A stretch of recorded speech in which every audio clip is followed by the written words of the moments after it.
Let us go to the details related to transactions. We typically perform operations such as commit and rollback via the applications. Commit will persist the changes in the database. Rollback will revert the uncommitted changes in the database.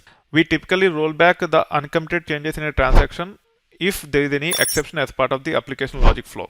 So when it comes to the interaction with the database from the application perspective, when we establish connection to the database, there will be a session associated with it. Within the session, we might perform multiple transactions. Each transaction might be committed or rolled back. If everything goes well, we should commit. If there is something that is going wrong in between of a transaction, then we typically roll back. For example, once the order is placed, all the items that are added to shopping cart will be rolled back if the payment using credit card fails. If the payment is successful, then it will have subsequent database operations and it will commit the whole set of operations to ensure that all the relevant tasks that are related to fulfilling the order is taken care at that time.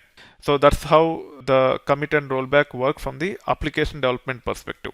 By default, every operation is typically committed in Postgres, especially if you use tools like SQL Workbench or Jupyter-based environment.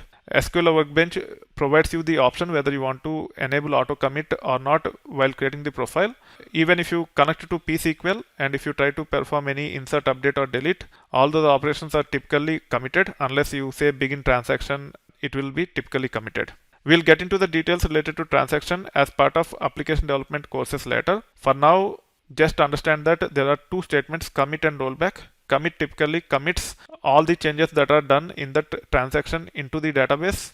Rollback to the original state without persisting those changes that are done as part of a given transaction. Commands such as commit, rollback typically comes under TCL, which stands for Transaction Control Language.